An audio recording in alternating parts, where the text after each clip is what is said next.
Hello, everybody. This is Nicole Whitlock with eCom Sellers, and this is the Etsy workshop. We are inside the eCom Sellers Academy Facebook group, and so this is a two-part series. And I invite you to grab a notebook and pen. Let's take some notes. If you're not currently selling on Etsy, this may be an opportunity to get you started. If you are currently selling on Etsy, maybe there's a couple of tips that you'll get out of this two-part series that will help you on your journey. So, with that, my name is Nicole Whitlock. I am the co founder and the original creator of all things ecom sellers related. I've been selling online since 2014, selling offline since 2008. I used to run a candy vending machine business. I also sold lots and lots and lots of items via multiple garage sales at my house while I was raising money to take care of my special needs kids. In addition to that, I'm a single mom of two special needs kiddos, and I'm also the vice president of a nonprofit. So I've been very busy this last week doing a lot of nonprofit stuff. So this workshop is being taught from an Etsy perspective, new Etsy seller perspective. However, some of the activities and items that are taught could be applied to other platforms. So some of the tips may help you on some of the other platforms that you sell on. And you'll create in this workshop, if you haven't already done so, we'll walk you through what you need to do to create your Etsy seller account. And so we encourage you to do that, so that way this workshop becomes something that's tangible and something that works for you. So I'm just going to open up this bottle of water. I try not to get anything on me. And let's get going. So this is an overview of the workshop, and by the end of it, you'll understand what Etsy is. You'll understand how to create your account and how to use the Etsy Seller app. You'll also create an Etsy listing and learn how to ship products to customers. You'll understand Etsy sourcing strategies and some keyword research. Also, the integration options that you have available with Etsy and how you can use it to run your print-on-demand business, and how to manage multiple stores. So with that, so today we're talking about creating your account, installing the app, understanding how to use the app, how to list an item, some of the Etsy fees that you have to deal with, and also some retail and arbitrage and thrifting ideas. And then you'll begin to source some products by the end of today's workshop. So with every single one of our trainings, we just try to remind you that at the end of the day, you're the business owner. You make all the decisions, and the results as part of your decisions will impact impact your business. So at the end of the day, I just want to encourage people to own their decisions, good, bad, or indifferent. This journey is, for a lot of people, a learning journey. And so with any learning, there's always going to be mistakes. If you remember when you were a kid or in high school, you got your first job straight out of school, like all of this is part of a learning journey. So we want you to make sure that you understand that if you're going to do some form of retail arbitrage or thrifting, it's going to require you to spend a little bit of money as the business owner of the business in addition to that. So we encourage you to be prepared to do that. A lot of the times we talk about reinvesting 100% of your profits, and that may be the case for you. We also encourage you to set a budget so that you know how much you plan on spending each week, establishing a schedule so that you can be consistent about your business, so that this is not some random one-off activity that you engage in, and that you can, like I said, set up or establish a regular work schedule so you can be consistent. And I want you to think about, as you go on this journey, some of these activities we're going to talk about, like you may want to engage in a few of these activities a few months in advance.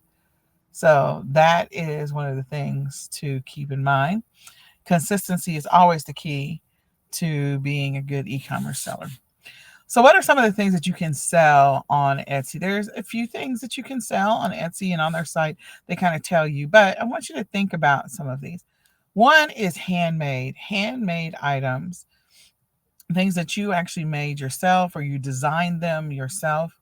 Those are great for this platform, and Etsy is going to push that. So if you make jewelry, you make your own candles, you make your own soaps, you put together your own types of kits for different things, like this is a great platform for that. In addition to that, If you sell vintage items, so if you're sourcing them from a thrift store, as long as they're 20 years or older from today's date or the date that you're listening to this, if it's 2023, again, 20 years or older is considered vintage, and you can sell those items on Etsy without worrying about it. In addition to that, arts and craft supplies. Sometimes people don't think about that. I will tell you probably some of the easiest arts and craft supplies to sell on Etsy are things that you probably toss away or put in your recycle bin. So I'm going to use the example of um, your paper towel rolls and your toilet paper rolls and your egg carton trays, the little carton, either the ones that are cardboard or not really cardboard. I don't know what you want to call that, but anyway, your egg carton trays. You can do the plastic ones, or you can use the other kind that you kind of are a little softer. Maybe it is a soft form of cardboard. I don't know. Popsicle sticks, clothespin hangers. There are so many different arts and craft supplies, including right now it's fall. Picking up leaves. I have seen people sell sticks and leaves on Etsy. Believe it or not, it doesn't cost you any money to go outside and to collect some sticks and to collect some leaves and to put them on Etsy. So those are extremely inexpensive ways. Now you got to, make sure that your listing will be able to. You have to collect the shipping so that way you can ship the items to the people. But again, that is a very, very, very free or super cheap way to get started selling art supplies, because crafting supplies come in so many different forms. I mean, the little colored, I call them cotton balls, but they're not really cotton balls. String, paint, people buy so many things to do crafts, beads, little sequins things. Like, it's just a lot of different things. And so there's inexpensive things that you can source to be able to list onto Etsy, or things you can collect free. Print on demand, one of the best ways to get started on Etsy. Again, this is you designing something, and that item, that design is superimposed on a specific product, whether it be a phone case or a tote bag or whatever it happens to be. So, print on demand products, t-shirts, sweatshirts, jackets. I saw one of the cutest sweatshirts I have ever seen, and I'm like, why didn't I come up with that design myself? I saw a sweatshirt this past weekend. A guy was wearing, it was like a Christmas tuxedo, and it was a sweatshirt. I said, I've seen the t-shirts, long sleeve and short, but I've never seen anybody do that with a sweatshirt. So I think that was awesome. In addition to that, digital downloads, digital download products. So, digital downloads, another thing that you can do to help you sell products. Great thing about digital downloads is that you don't have to worry about the shipping, because you can just attach it to the listing and then it will automatically be emailed to your customer once they buy it. So, with print on demand, there's integration options, so that if you are using a platform like Printful or Printify, that as soon as the order is fulfilled, it's automatically sent to your customer. So again, think about Etsy as more than just what see today. And there's also some collectibles that you can sell on Etsy as well. So there's just a lot of opportunity to source and sell different products on Etsy. So what are Etsy's fees? So they charge you 20 cents per listing plus a 5% collection fee. I thought, but I could be thinking of another platform, that there was going to be some slight adjustments to the fees. So if at the time that you listen to this, the fees have changed, just keep that in mind, because I know that different platforms are changing or increasing their fees because they're being charged more. So that's something you have to be prepared for as well. So if the transaction is processed via Etsy Direct checkout, then you'll pay an additional 3% plus a 25-cent fee. If the transaction is processed via PayPal, you'll pay 2.9% plus a 30-cent fee. So those are some of the fees. It's not extremely expensive to list on Etsy. It's one of the least expensive platforms to sell on. So the thing you have to do is make sure that you are selling products that are in demand. You do a really good job with keyword research, and you'll have a better chance of making a profit. So how do you get paid on Etsy? So you get paid via Etsy payments. Unless you live in a country that doesn't accept Etsy payments, then you'll be paid using PayPal. So you're going to go to your shop manager and you click on finances, and then the payment settings is what you're going to make sure that you double check or either set up. For new sellers, by default, you have their balance deposited every Monday.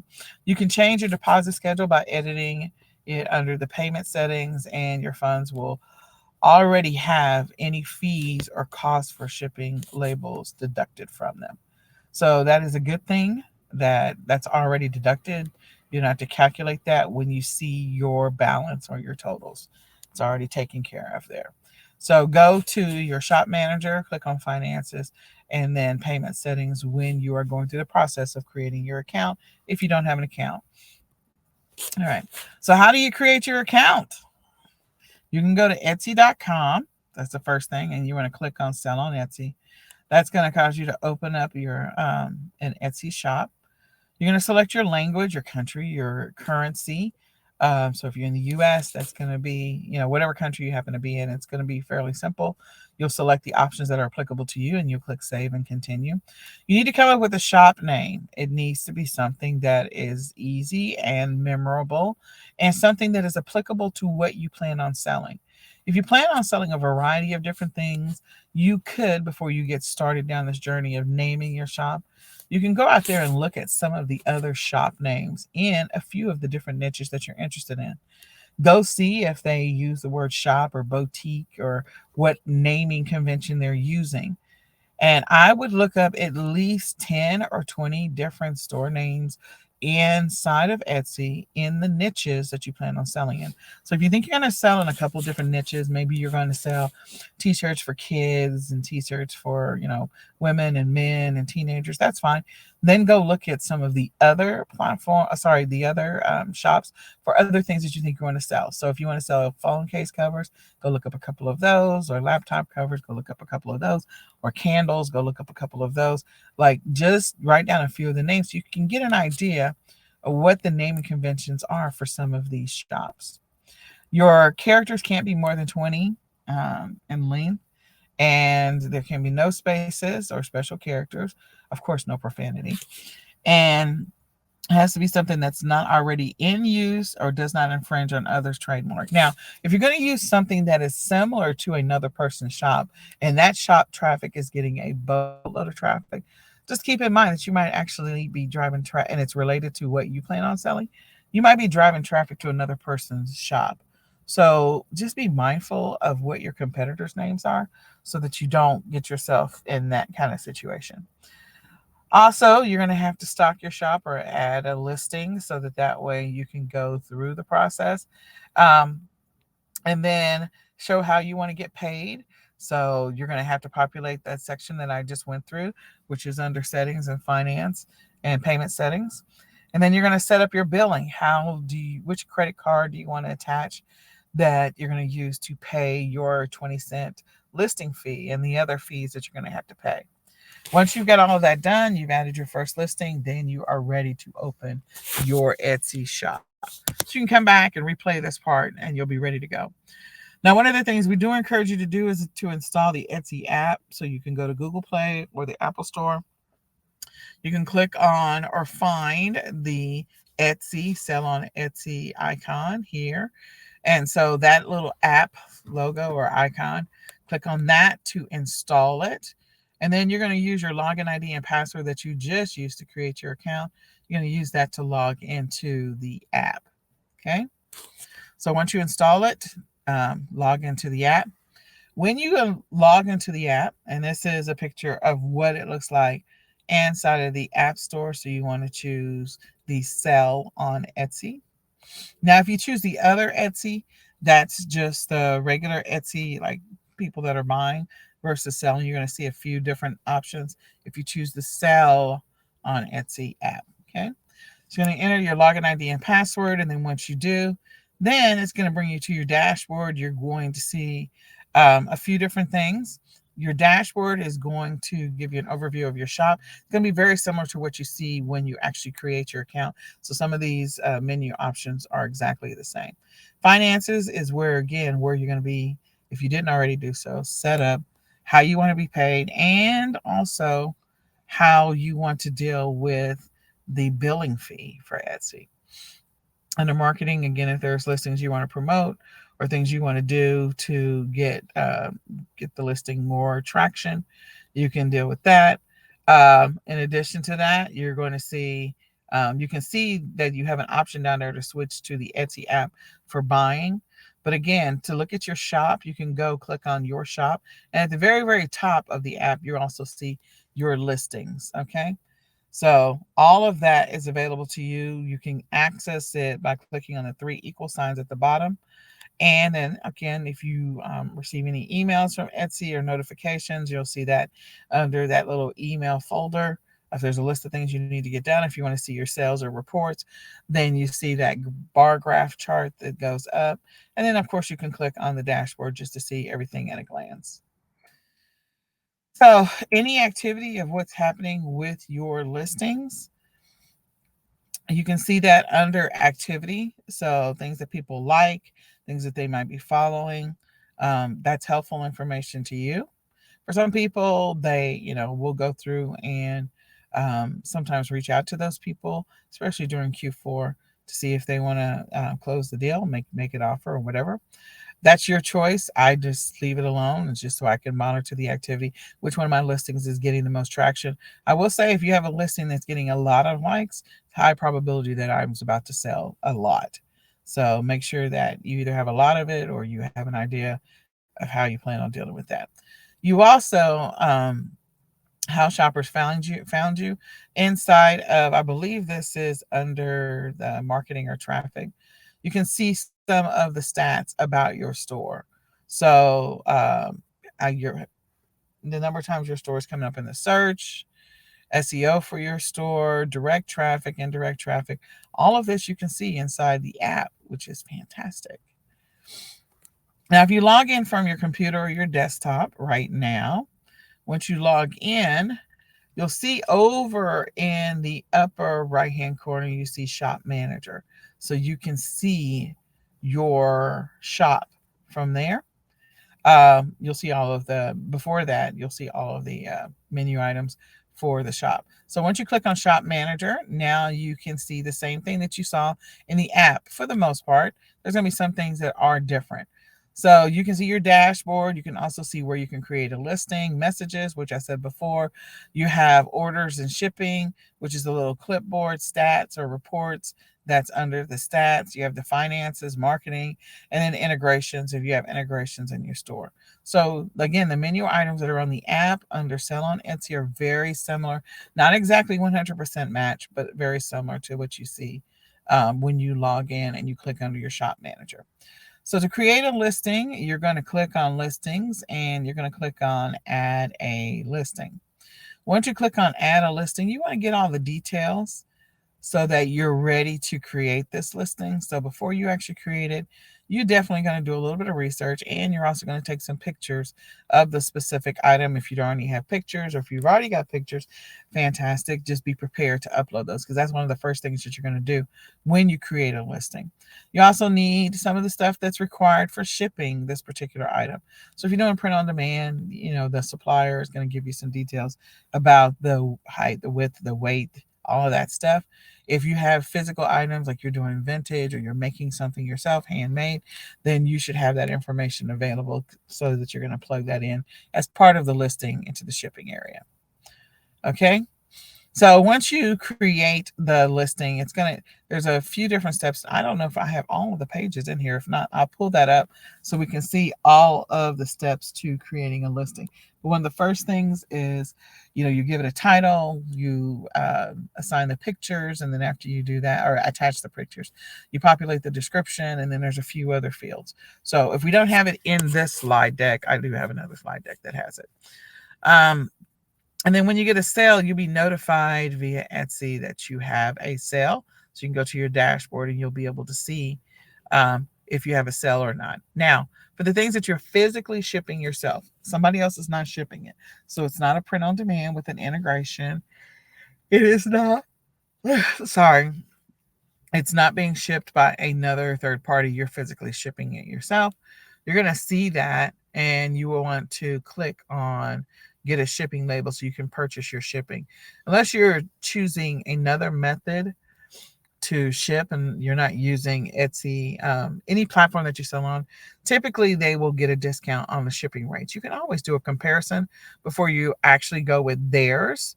because you can mark something as complete and put in your own shipping label. So you just ultimately at the end of the day need to decide how you want to ship it. So one of the ways is, if you can get a better deal, maybe through pirate ship or something like that, then you can populate that information here. So again, this is for things that you're physically going to be shipping yourself. If you're not shipping it yourself and there's an integration where you've attached or integrated your account with another platform like Printful or Printify or some other platform, then that stuff would automatically be taken care of. And also, if you're doing digital downloads, again, that's automatically taken care of as you create the listing. So, if you're shipping an item yourself, you're going to have to choose the specifics. What's the weight? What's the dimensions? And then what's the method? And like I said, on the platform itself, you'll get a discount for buying through them, buying your shipping through them.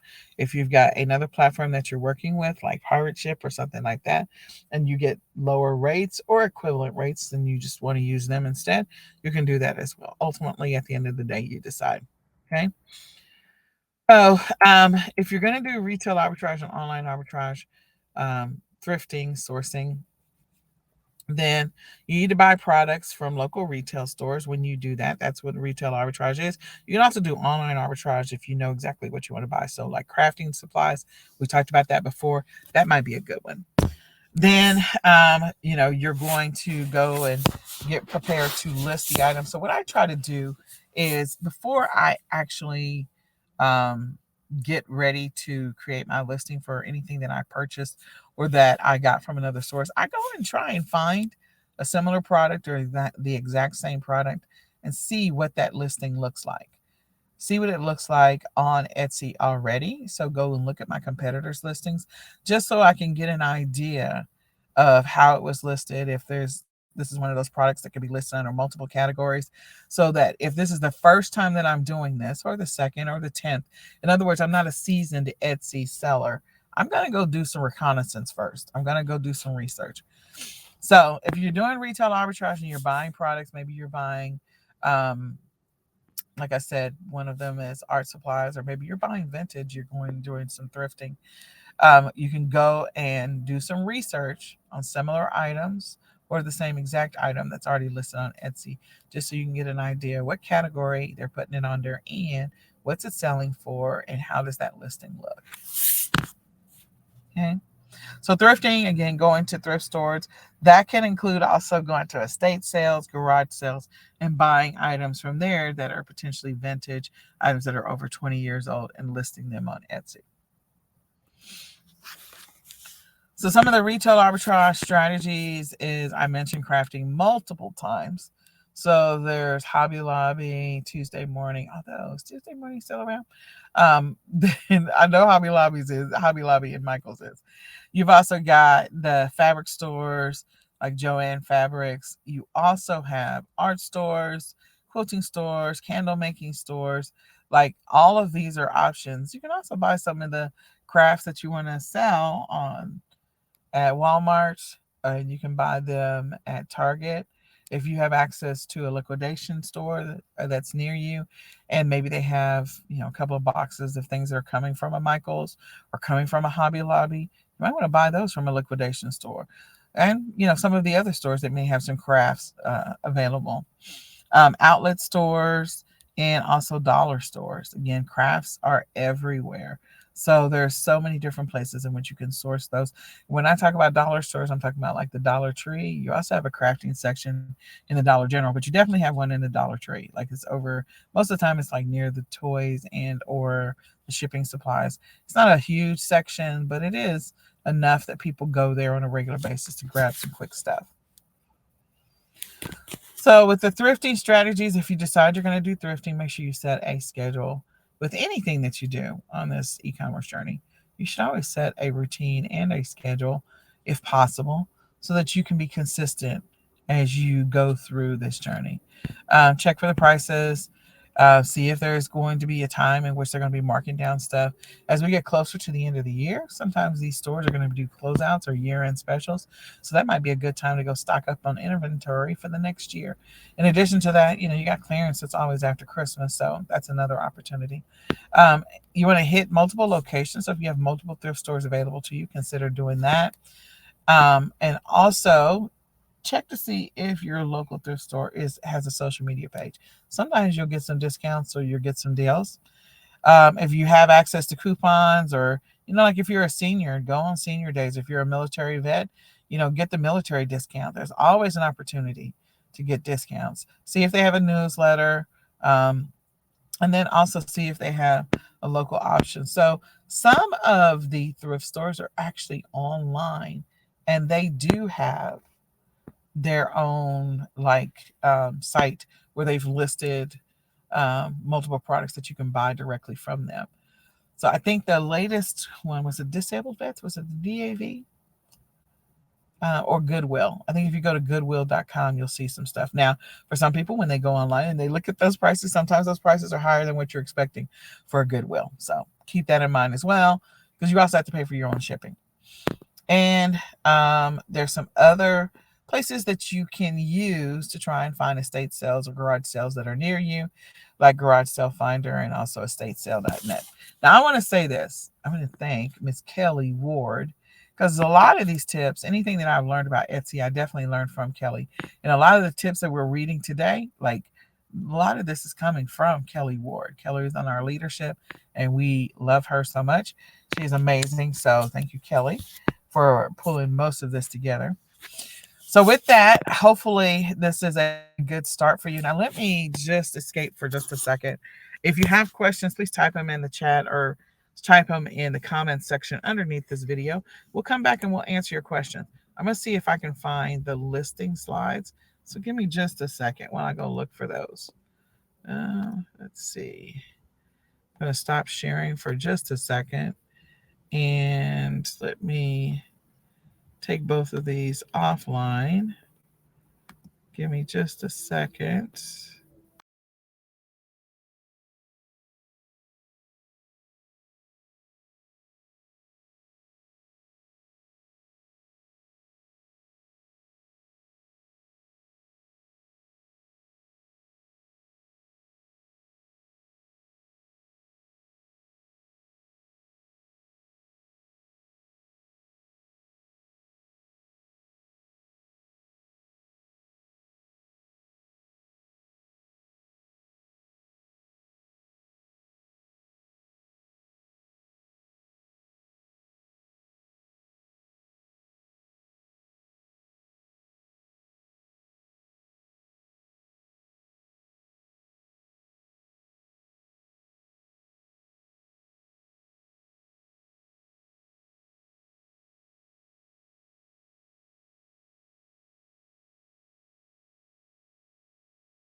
Okay, I think I am back.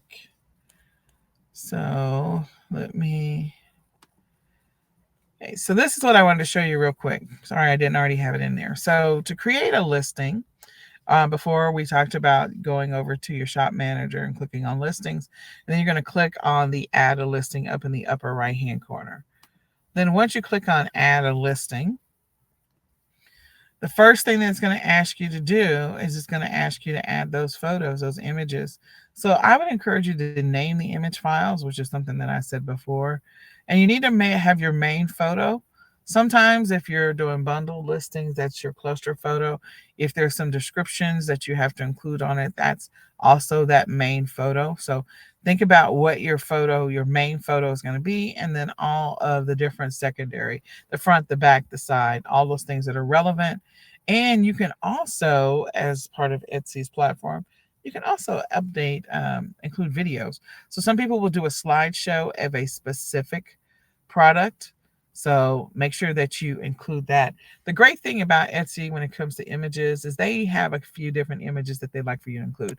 One, of course, is the primary photo itself. Another one is like the photo of the product in use, or a lifestyle photo of the particular item, maybe one that shows the scale of the item. So what they have given you is they've given you some ideas, showing it in use, showing the size and the scale, showing the details, showing the different angles, showing a styled scene. That is the wonderful thing about creating an Etsy listing. They're giving you some guidance, so you're not doing this alone and you're not doing it in a vacuum. Okay. Um, the other thing is when you do come to your listings, you do have these options here for listings that you've had active for a while. Like if you want to renew them, if you want to deactivate a listing, if you want to delete a listing. That was the thing that I wanted to make sure that I pointed that out at the beginning. So then the next thing is I talked about adding a video. You do have the option to do that. And it's anywhere from 5 to 15 seconds. And a lot of people will add a still of the product, meaning a zoomed in or zoomed out where the image is floating across the screen, or it's being zoomed in, or it's scrolling up to the top or scrolling down to the bottom. So it's not really showing the listing or the product in use. It is just showing movement of the product. And that is so important because people are visually stimulated. The attention span is extremely short. And so anything you can do to grab their attention, anything that's moving across the screen, is going to help you to be able to get more eyeballs on the listing. In addition to that, you got to put in your title and then about this listing. So who made it? What is it? Um, when did you make it? There's going to be some additional drop downs you're going to see underneath those options. So you're going to choose what's applicable. So if you're doing print on demand, there's some other places that you're going to populate some additional information. If you're not doing print on demand, you're doing handmade, again, there's some additional places you're going to populate information. They're going to want to know what it's made of. And I think maybe that's the next section. I don't know. But and then what category do you want to list this in? Do you want it to automatically renew, or you want to manually do it? Is this a digital product or a physical? If it's digital, what's going to end up happening is you're actually going to attach the digital product so it can be automatically emailed to your customer, which is fantastic because it's 100% hands off. You want to include the description. And then in addition to that, don't overlook populating the tag section. Again, you have 13 tags that you can populate here. What is it made of? I mentioned that before. And then the price that you want to sell it, the quantity, how many do you have? If you have a SKU for it, definitely populate the SKU section. You can add any additional personalizations about it. And then here's your shipping section. Shipping is important. You can say a shipping profile if it's something you're going to sell over and over and over again. Makes life a whole lot easier. Versus again, if it's you're selling a variety of different things, so you can't establish a shipping profile. So where you'll be shipping it from, if you're using specific shipping services, like maybe you're only using USPS, you're not using FedEx, or you're not using UPS.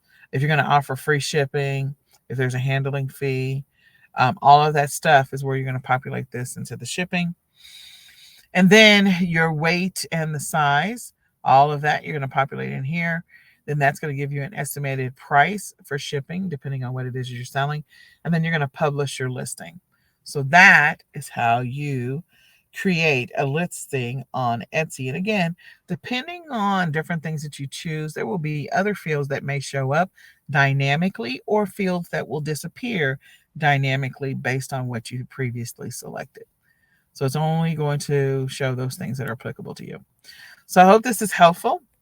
Again, if you have questions, please type them in the comments, or if there's something else you want to talk about that maybe is not related to Etsy, it's about a different platform, or it's about a different method of e-commerce, definitely type those in the comments underneath this video so we can come back and we can help you and we can support you on your e-commerce journey.